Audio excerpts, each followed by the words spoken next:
after a terrifying encounter with, I don't know, something in the deserted roads of the Canadian wilderness, we finally reached the American border and crossed into Montana.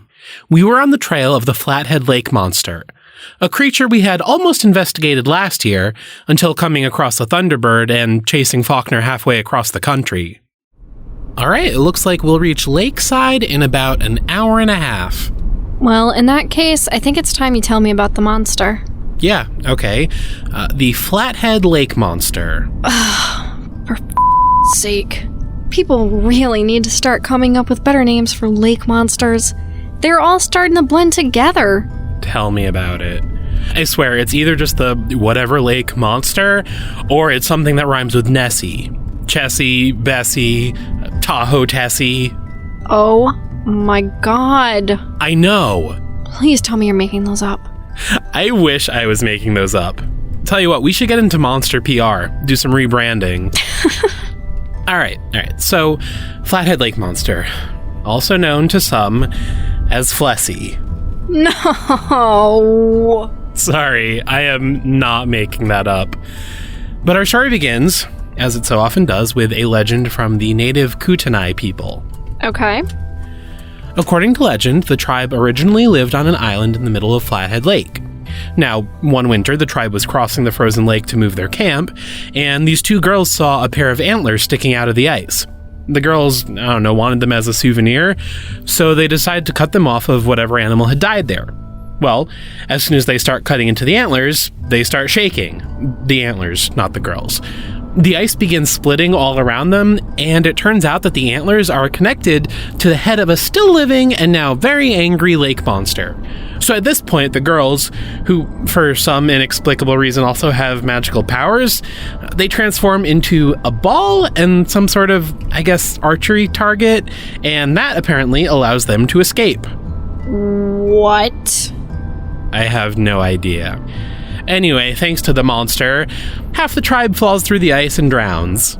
I guess this legend was a way of explaining the small size of the Kootenai tribe, which is great and all, but really has nothing to do with later sightings, and we're not even gonna talk about the shapeshifters. So we will jump ahead to 1889, which is where we get our first recorded sighting.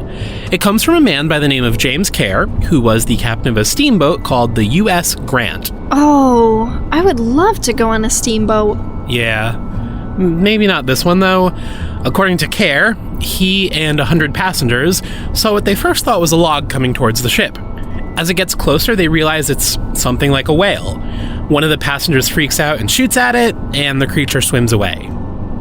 Since then, there have been 103 more sightings. None are specifically noteworthy, so I'll just try and summarize. According to most reports, it is eel or serpent-like. Size has been estimated at anywhere between 10 and 40 feet long, though it's most commonly reported to be somewhere around 20. It's got dark brown or blue skin and also has a lot of humps. Just like Fergie. Exactly. A big aquatic Fergie. Now, for some reason, there were 13 sightings in 1993, as opposed to the usual 1 or 2 a year. According to reports, there was nothing different about the weather that year or anything else like that. And it was also in 1993 in a part of the lake called Big Arm Bay that we have our only documented sighting of multiple creatures at once. Maybe they were mating that year and they were a lot more active? That's certainly possible.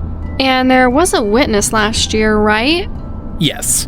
One Vera Franklin claimed to have seen it. That's why we were on our way here before, the Thunderbird and everything. The sighting had pretty much just happened at the time. So we're gonna try and get in touch with her, right? You know it. And are there any theories on what it might be? Well, a lot of people think it might just be a giant sturgeon. That's a fish, right? Yes. And a pretty old one, evolutionarily speaking. They've got kind of pointy catfish heads and they're covered in bony... what's the word? Osteoderms? Yeah. Big ones, almost like spikes. Which could explain the humps. Maybe. They have been found in the lake, but I'm not sure if they're very common or not. Speaking of, there was a contest back in the 50s offering a cash prize for catching what they called the superfish. And let me guess, no winners? Actually, the reason I bring it up is because someone did in fact win the prize. Wait, really? Yeah. A guy named C. Leslie Griffith won the prize by catching a 7-foot, 185-pound white sturgeon, which isn't a huge deal as far as sturgeons go. On average, they grow to around 5 feet, but the largest on record was just over 20, so they are big fish. Granted, some people claim that the fish wasn't actually caught in the lake, but that's not really here or there. Wow, that's actually a pretty convincing theory. I know. What's wrong? A fish? A big fish? Unless it's like the size of a whale? That would be such a letdown. Fish are lame. Hey, I'm sure there are plenty of cool fish out there. So you're saying there's plenty of fish in the sea? Oh, I hate you. No, you don't. We decided to set up shop in the town of Lakeside, Montana. Flathead Lake was one of the largest freshwater lakes in the country, 27 miles in length, and had multiple towns along its coast. But Lakeside was also the residence of Vera Franklin, our most recent witness. We tried reaching out to her, and while she didn't want to meet in person, she did agree to a phone interview. Hi, Ms. Franklin? Speaking. Hi, I'm here with my associate, Mia. Hello. Hi. So, we just wanted to talk to you about what you saw last year. The monster. Right. Well, listen. I'll tell you what I told everyone else that's asked about it over the past year. It wasn't no monster. No? No. I know what they said in the papers, but it was some kind of big fish. Well, what can you tell us about it? What did it look like? Listen, I don't know much about fish, and I didn't get a very good look at it. But there's all kinds of fish in that lake. Just because I saw a big one, don't make it a monster. Yeah, I called it one, on account of the legends, but that's really all there is to it. Oh, okay. Well, thanks for talking with us. Yeah. Is that all? Of course. Thanks. Bye. Well, that was real helpful. I hate to say it, but if it walks like a fish and talks like a fish, I'm thinking it's just a fish. It might be the fog, though. She sees a monster, calls it a monster at the time, forgets what it looks like, and reassures herself it was just a big fish. Lucas, you know this thing can be a fish and a cryptid, right? I know. The next day, we left Fritz at home and made our way to the lake. She didn't like any body of water where she couldn't touch the bottom. Besides, ever since the close encounter with the Naitaka, we thought it'd be best if we kept her off any boats. Better safe than sorry, you know? Anyway, once we reached the water, we debated what kind of boat to take out.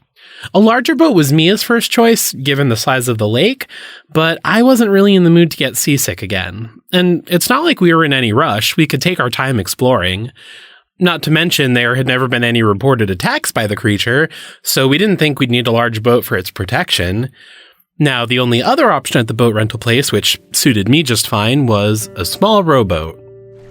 Okay, now this I can get behind. Yeah? Yeah. I don't feel seasick. I don't feel like I'm an inch away from falling into the water like with the kayak. This is a nice middle ground. A nice, relaxing middle ground. Well, I'm glad to hear that.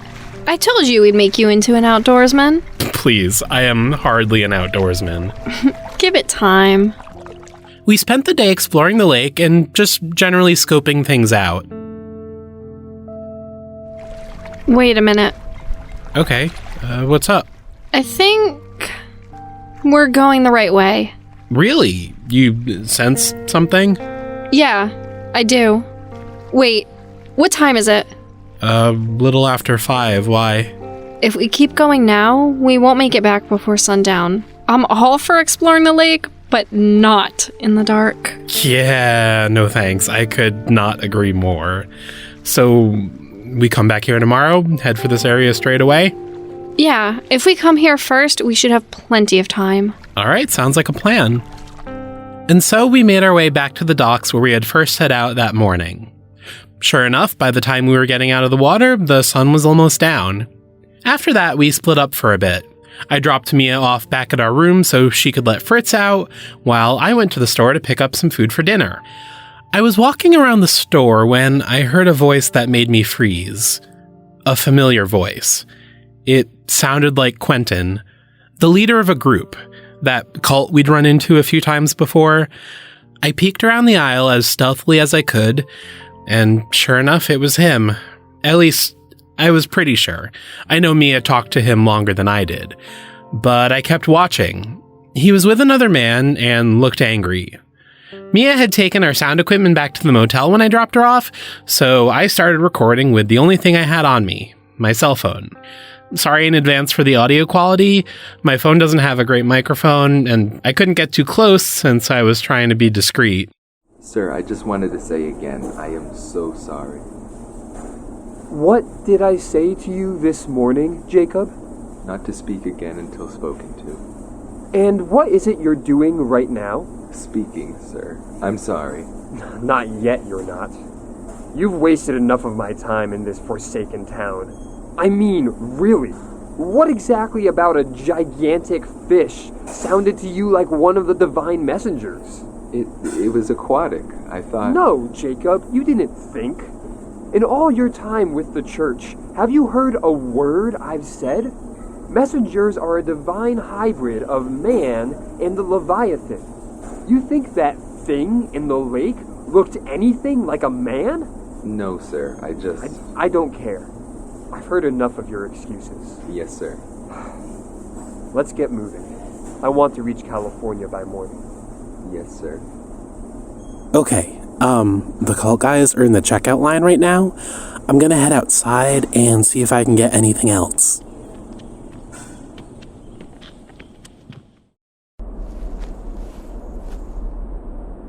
That was for speaking out of turn earlier. Of course, sir.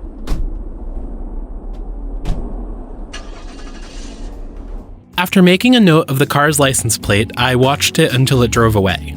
Once the coast was clear, I went back into the store to finish buying things before getting out of there as fast as I could. As soon as I made it back to our room, I told Mia what had happened and played her the recording. That was for speaking out of turn earlier. Of course, sir. Shit. Yeah. You couldn't have gotten any good shots of his face? Something we could show the cops? I was scared enough to get caught as it was recording audio. I didn't want to make it any more obvious. No, that was smart. Oh, thank you. But, goddamn, that was a close one. If we'd been out on the water at the same time, he could have sensed me again. Maybe he did. What? Well, didn't he say something in that note about no second chances? Yeah. He already tried recruiting you, so why would he come after you again? He did say he wasted his time here, so even if he did notice you, he probably wouldn't have bothered. Not to mention, you're just some girl. Excuse me? I mean, as far as he knows, you're just some girl that can sense cryptids. It's not like he'd see you as a real threat. Oh, man. Well, I sure hope he didn't sense me out there. To think, he could have been out there today and I wouldn't have even noticed it. Fucking creepy cult assholes. You know, listening to it again, I think I know what they're doing. Really? Well, not specifically, but, I mean, I think I know what they've been doing around the country. Well? So, he mentioned the Leviathan. Some kind of big sea monster, right? Yeah. It's been used in more recent times to refer generically to any sort of big sea creature, but it was originally mentioned in the Bible, Old Testament, and it referred to one specific creature, a gigantic sea monster that couldn't die, or at least it couldn't be killed until the end of the world. Okay. And then the messengers, he called them, a hybrid between Leviathan and man. Can you think of anything we've seen recently that looks like a mix between sea monster and human? The ichthyanthropes. Bingo. And the Thetis Lake monster. I mean, I know we didn't get a great look at that one, but it was definitely humanoid. So you think they're going around looking for fish people? It would match up with everything we've seen so far. And it would explain why he was so angry. If the Flathead Lake monster is just some kind of fish, well, it's no fish person. Okay, so they're finding fish people and then they're sacrificing people to them? Why? I've got no idea. But hey, on the bright side, at least we know they've definitely left town. We can still go find whatever's out there in the lake for ourselves. Yeah, I guess so. Still, though, they give me the creeps. We tried to put all thoughts of the Leviathan cult behind us and get some sleep, which was mostly successful. The next morning, we returned to the lake.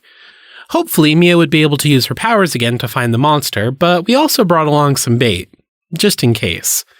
Unlike the lazy, winding path of the previous day, we headed straight for the part of the lake where she had sensed the cryptid.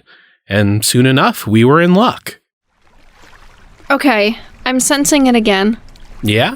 Yeah, we're definitely going in the right direction.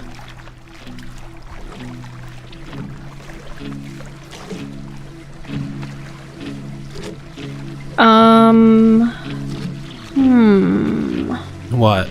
It's close. It's definitely around here, but... But what? It feels like, I don't know, indifference? Like, it knows we're here, but it doesn't care.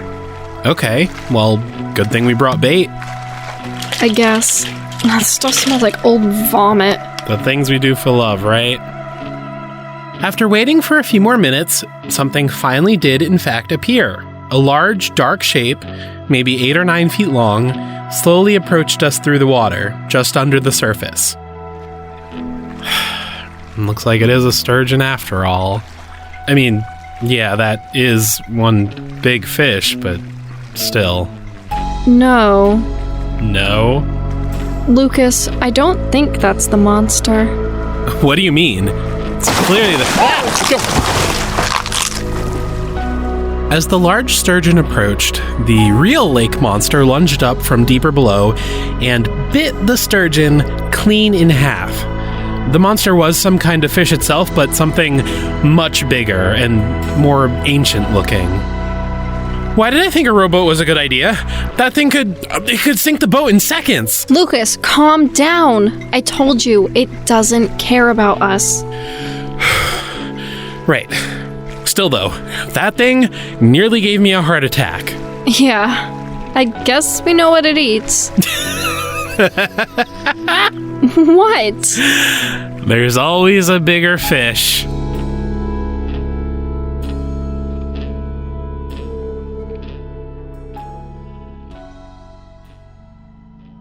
Now that we had successfully discovered the creature, I spent the next day trying to find information about the license plate from Quentin's car. Okay, I finally got something. Yeah? It looks like the plates were from Wyoming. The car itself was reported stolen a few days ago. Stolen. So that doesn't tell us anything more about Quentin or his cult. No, sorry. That's okay. You did what you could. Do you want to follow them? To California? You know that's incredibly vague, right? California's huge. I know. But no, I'd like to keep as far away from them as possible. That is fine by me. Besides, I've still got everyone keeping an eye out. If this guy does make the news, we'll find him again. If he makes the news, I doubt it would be good for anyone.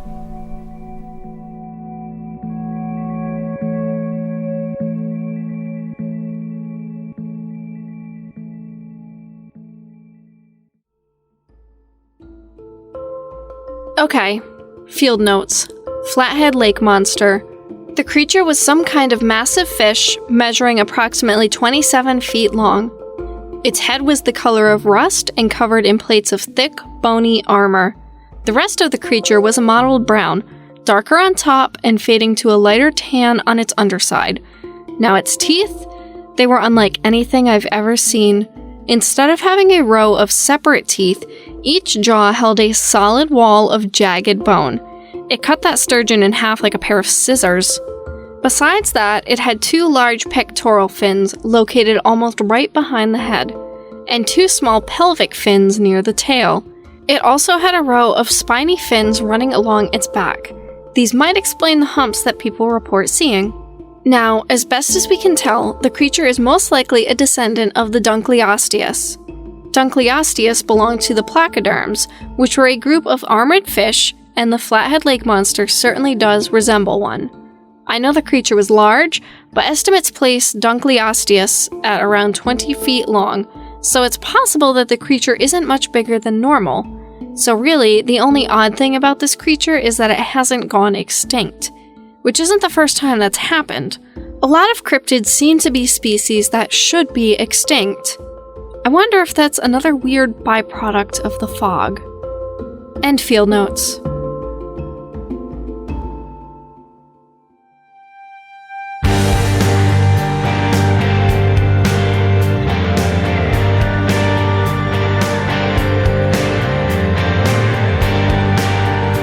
The Cryptid Cases has been a production of Little Giant Monsters. If you enjoyed the show, please consider leaving a review on iTunes or tell a friend. It really helps others find the show. If you'd like to follow us on social media, search for Little Giant Monsters on Facebook, Twitter, or Instagram. You can also visit our website, littlegiantmonsters.com. Check out any of these pages to see other projects we're working on, as well as a new cryptid sketch every Monday after the new episode. Thanks for listening, and see you again soon.